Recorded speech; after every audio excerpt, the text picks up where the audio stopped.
When you try to approach a cat, you often find that it will always keep its distance and avoid contact. No matter how much you persist, it remains cautious and unwilling to engage. However, when you don't focus on it and concentrate on other things, suddenly it appears and comes closer to you. This really makes you think about whether effort is the only key to success.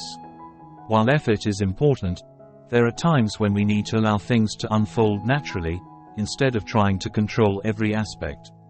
The law of reverse effort has shown that sometimes excessive effort does not bring the expected results and can even make things worse. Instead, taking less action and maintaining a gentle mindset can lead to better outcomes. This raises an important question. When should we bravely move forward and when should we relax and wait for the right time? To understand more about applying this law in daily life, we need insight and wisdom. In the previous video, we explored a small part of the law of reverse effort, also known as the law of reversed effect, a valuable source of inspiration for us to apply in life. This exploration stems from the pursuit of happiness perspective. As the famous author Mark Manson said, wanting positive experience is a negative experience. Accepting negative experience is a positive experience.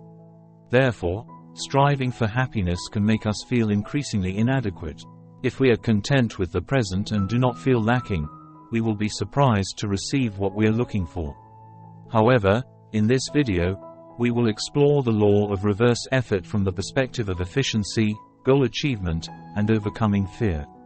The law of reverse effort was proposed by the English writer and philosopher Aldous Huxley, who declared that we can only achieve mastery by combining relaxation and action.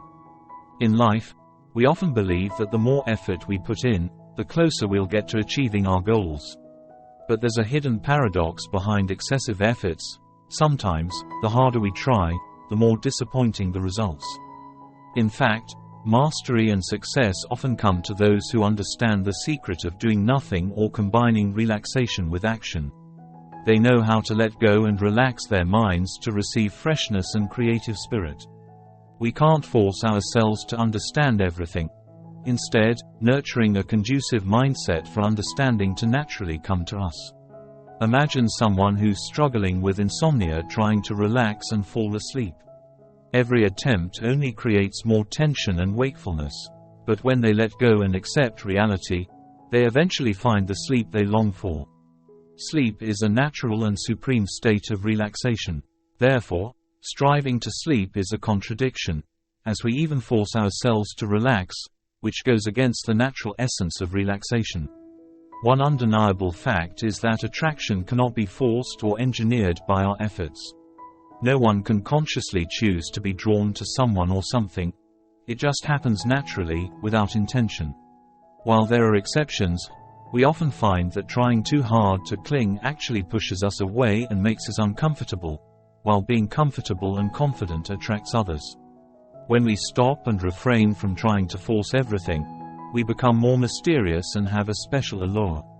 Like the proverb says, absence makes the heart grow fonder. Trying too hard often leads to the opposite result.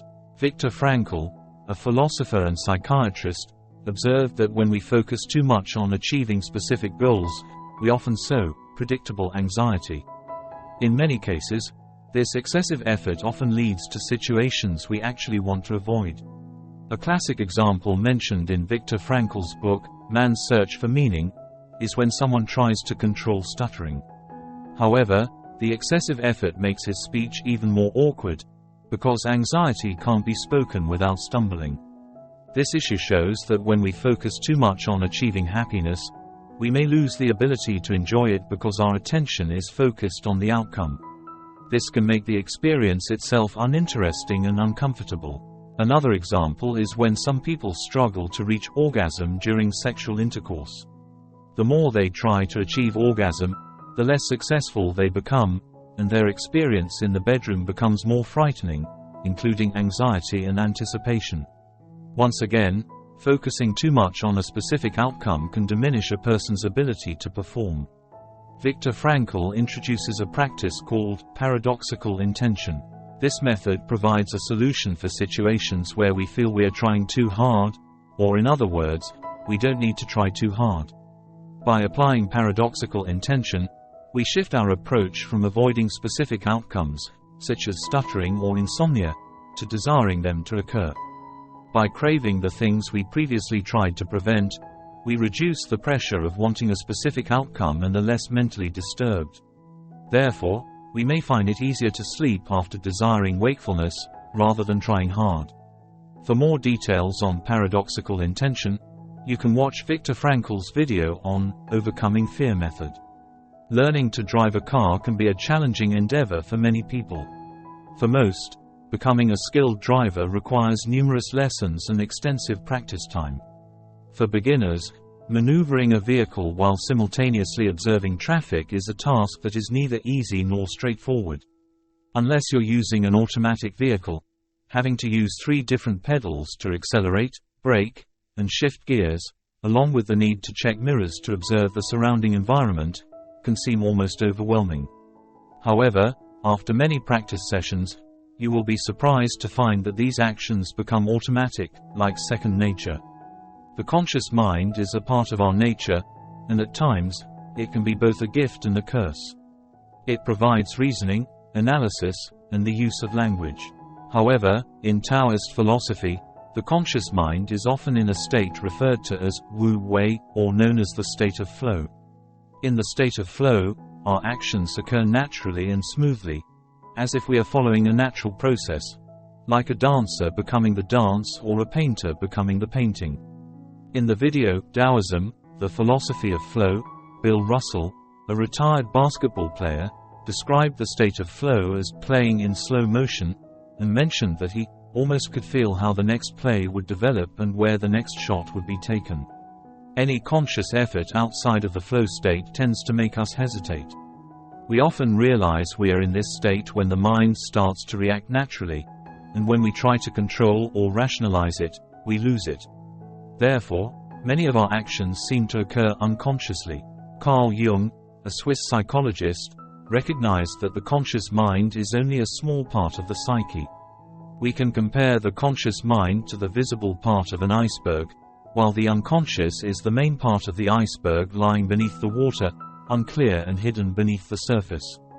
According to Carl Jung, the psyche generates many unconscious processes that the conscious mind is not aware of. Aldous Huxley also distinguishes between the conscious and the personal unconscious, stating the need for a comfortable personal unconscious to allow the greater self to move freely. He describes the personal self as a small island in a vast sea of consciousness, which needs to relax so that the inner forces can develop and operate naturally. In every aspect of life, we see a strange phenomenon of the law of reverse effort. When we try too hard, we often perform worse. Charles Bukowski, a famous author, when asked about his creative process, replied, "You don't try. The key is not to try just for things like the Cadillac, creativity, or immortality. You wait, and if nothing happens, you keep waiting. It's like watching a bug crawl on the wall. You let it come to you naturally. When it comes close, you can touch it or even establish a relationship with it if you want. But if you try too hard, you may make everything worse." When we chase after people or goals that we desire, they often elude us. Over-trying in sales efforts often leads to unexpected outcomes. But if we do nothing at all, then we cannot see any progress either. Therefore, we are seeking to find a middle ground between action and inaction, between effort and allowing things to unfold naturally. On one hand, effort and conscious awareness seem necessary to develop our skills. We need practice, learning, thinking, understanding, and analysis. On the other hand, not trying too hard and letting actions unfold naturally also seem necessary for skills to develop naturally. It can be said that we need both stillness and leaving our personal path to perform everything most effectively. Aldous Huxley compared relaxation in playing the piano to relaxation in other activities such as singing or playing golf. Although it may seem challenging to relax while the fingers still have to move on the keys, it is still important. In the spiritual realm, prayer is also considered a combination of relaxation and activity. Those who have experienced the flow state often describe the feeling as spiritual clarity and tranquility. When they reach this zone, they are not stuck in thoughts, worries, or analysis, but simply surrender to the natural course of activities, as if they are in control of the game. Therefore, the flip side of the paradox is that to achieve optimal performance, we need to relax, pause, and allow activities to unfold naturally. As Lao Tzu said, "Do you have the patience to wait until your mud settles and the water is clear?" Thanks for watching.